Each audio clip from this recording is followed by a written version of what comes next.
Hey everybody, welcome to the AdSkills Pro podcast, where we talk with media buyers from around the world. And boy, are we, if we're talking around the world today, we have nailed, we could not get more around the world than we are today, from Moonee Ponds in Melbourne, Australia to Jamaica.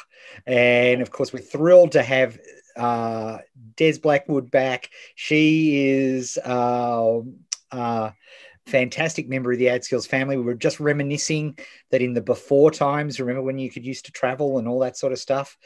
We had the absolute pleasure of being hosted in Jamaica, and Desi organised it all. She's got the official T-shirt, the collector's edition T-shirt, which is a treasured possession.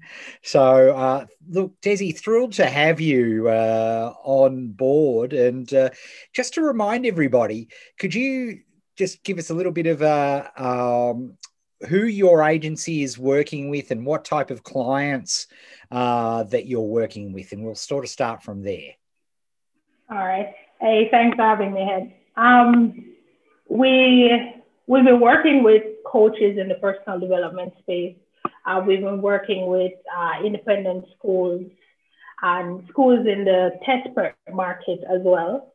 And we've just started now to move into the financial space for certain clients. So those are the niches that we're in right now. Yeah, fantastic. And how have you found, like, it's been as we've been mentioning, because we can't travel, how have you found, because some of those markets have found it particularly tricky, particularly on Facebook in the last year or so. How have you gone? Have you had to manage a lot of things? Have you had to deal with like account like ad rejections or that sort of stuff? Well, things did get a lot crazy last year, especially with everything that's happening with COVID, especially in the test prep market and for schools, especially for high value schools. So they're like private schools and so forth. So with the crunching money and even with the travel restrictions, if you're doing international schools or international going into the US schools. So a lot of things really went up in the air last year. So we had to do a lot of content, right? So moving out of just short copy into longer form copy to inform the buyer, kind of alleviate any fears. So we had to, dig deeper, knowing what's their problems. We did a lot more surveys last year. We did a lot more talking to the customer, talking to the client to really get a deeper understanding of what's happening in the market so we could address that. 100%. So if we look forward to this year, what's exciting? What are you looking forward to this year?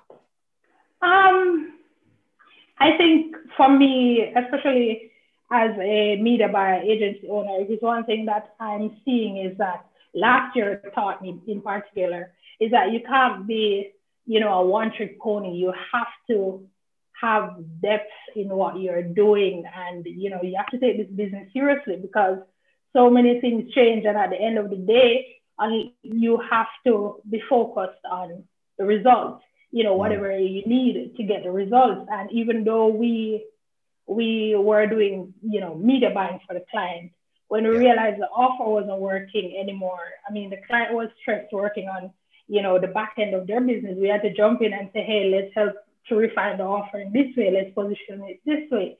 So those are some of the things that for us we're excited about, is that last year we cemented the fact that we offered real value and we were valuable to our clients. So that's definitely what we're building on this year. Yeah. And getting that confidence to know, we can look after the whole funnel, not just the pay. Yeah, we know we can do the paid traffic part, but now we know that we can affect and we can get good results in the funnel part, which is Yeah. interesting because we were talking just at the start of the call. Does that mean that you're starting to look at perhaps potentially some pay for performance, pay per lead type opportunities now? Yes, definitely. And based on the work that we do, and again, your position from a place of value, and you understand what you're doing and what you're bringing to your clients. Some of the work that we did last year wasn't planned in terms of bringing revenue to the client, but we just kept moving. We just kept adding. So, we've gone into rev share for some clients because that makes more sense. We're working to pay ourselves, and we're in it, side by side with our clients. So then that gives the client more confidence in us, and we're partnered in, to get it done. So so that's, and pay per lead is definitely something else that we've started the process of, adding into what we're doing, because we want to be diversified. We want to be able to offer different clients at different levels what they need to get done at any point. Yeah. And so was the RevShare client that you had, were they an existing client that you already had?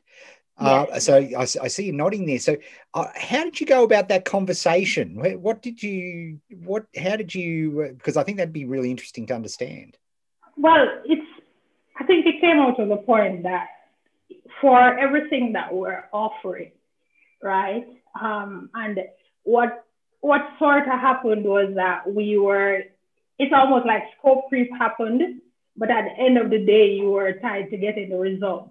So now we're saying, instead of addressing scope creep in such a way where you're paying for this, we already have a relationship that works, and it makes sense on both parts to, go for a performance-based, partnership in this way. So then my team is all in for you, and you're working on your end, and you're getting more and we're getting more. It's the same. So it's a win-win. Yeah.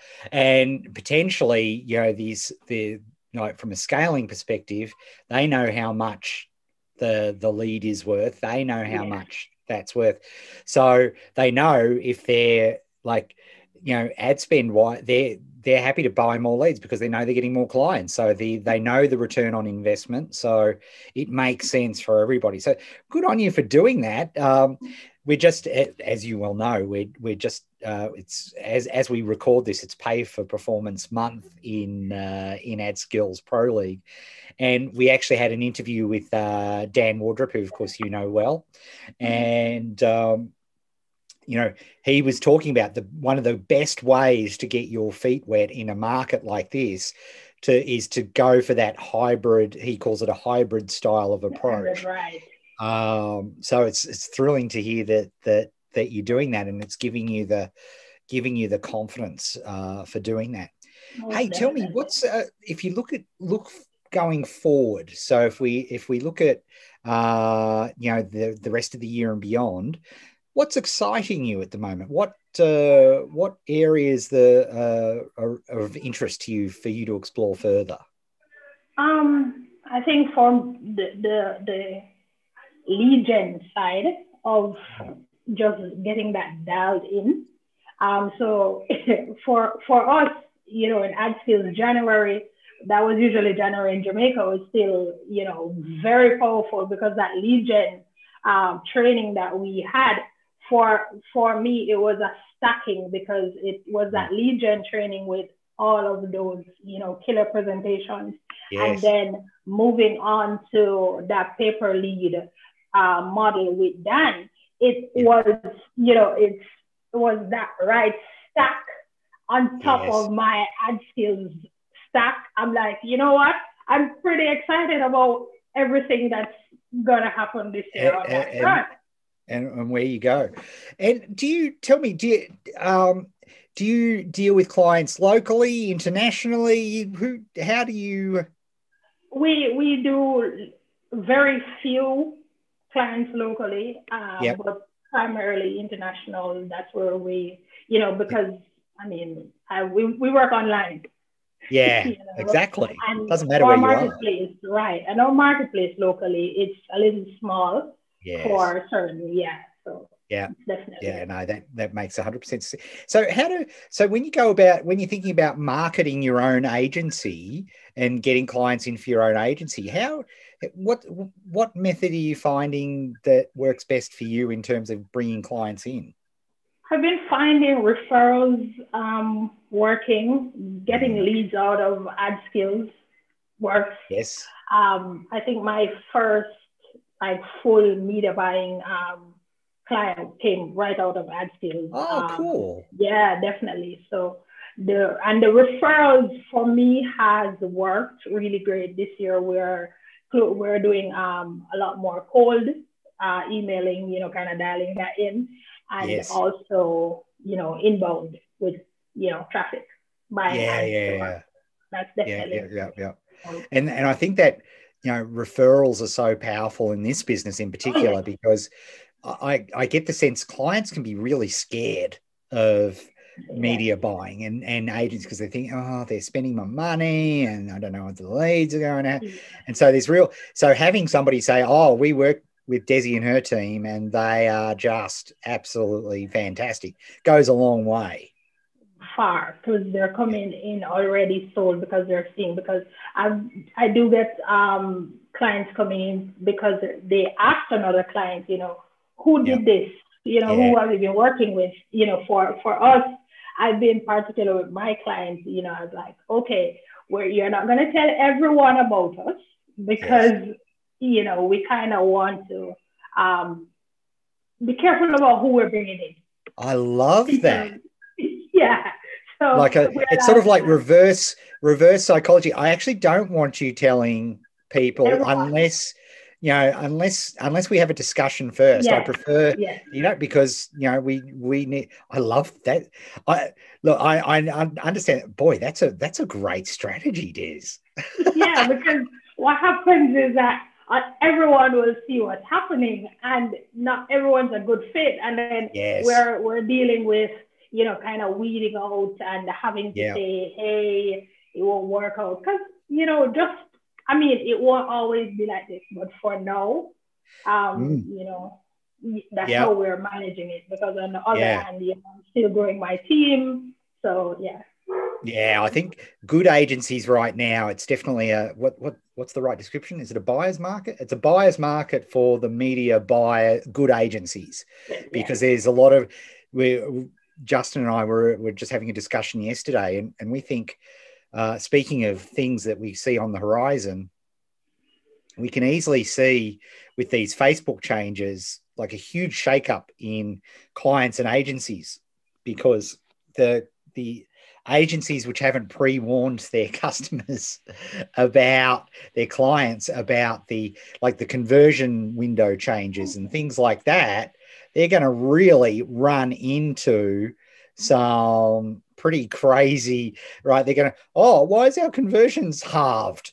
Why are they? Because the client goes into their ad manager and they've got it set at basic 28 days. So at that I think it's going to create for good agencies. It's going to be it's going to be like having a meat disposal business in Shark Week. It's going to be fantastic.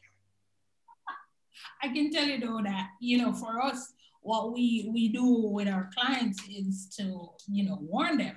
Last Yes. year at the height of, the elections, everything that's happening, we were like, Yes. listen, things are going to get crazy. Mm. Prices may go through the roof. We don't know what's going to happen. These are things that may affect us. This is what will happen. Even with the tracking issues coming out, we knew it was coming when it happened. It was, listen, while we were going to have to figure this out, let's just keep the ball rolling. Let's do old school, quick and dirty. So it's duplicating the landing pages, Yes.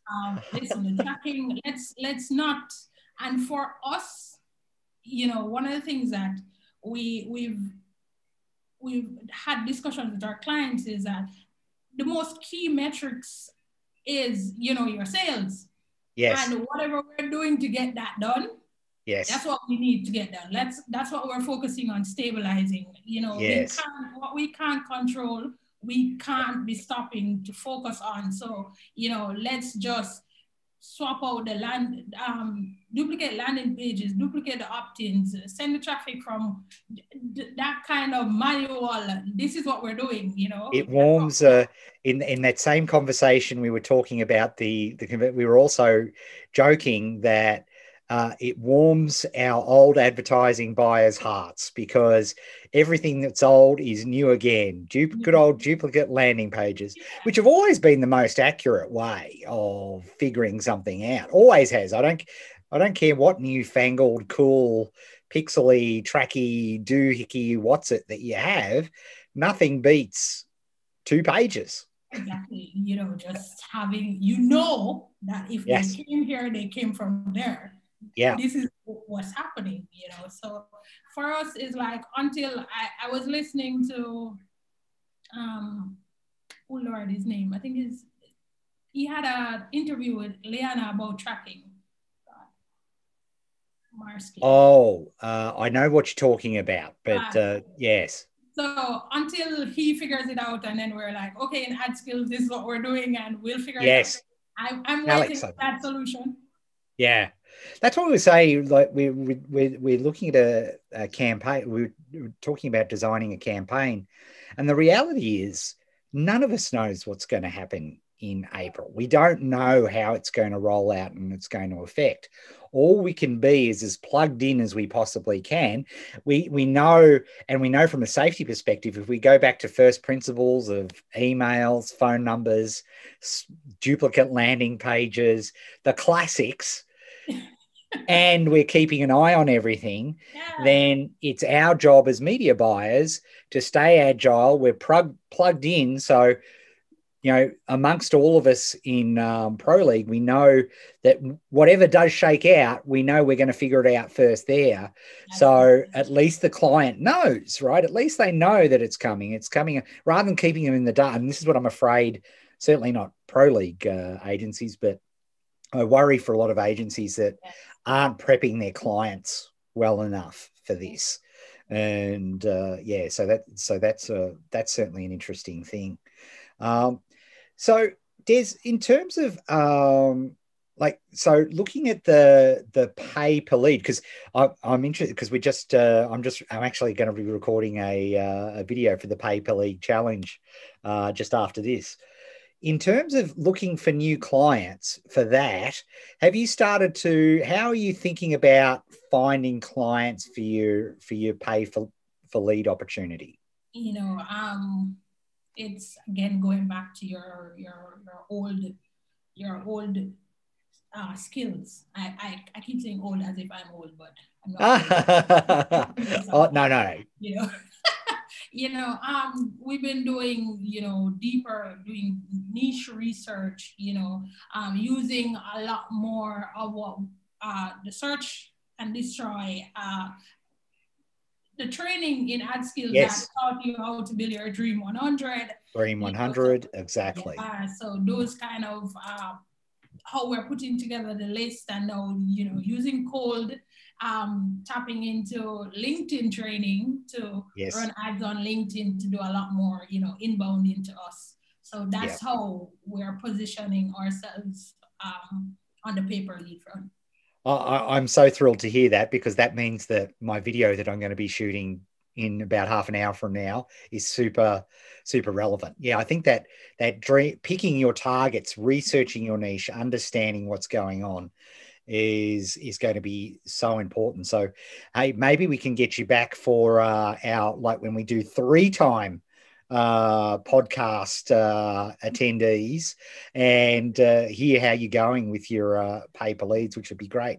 Hey, Desi, if somebody wants to reach out, and I should say before I ask Desi to tell us her contact details, her contact details will be, if you're watching this on YouTube, it'll be in the description below on YouTube. Hey, as the kids say, don't forget to like and subscribe and ding that bell See, I'm trying to be a influencer now. Desi, is it pretty good? Did that work? Do you think your kids would have? Do you think the kids would have said, "Yeah, I've got it. Yeah, great." My girls are merciless with me. Let me tell you, they do not think my social media chops are up to scratch. Anyway, I digress. If you're listening to this on the podcast, make sure that you have a look at the show notes, because all of Desi's contact details will be there. So what is the best way to reach out, Des?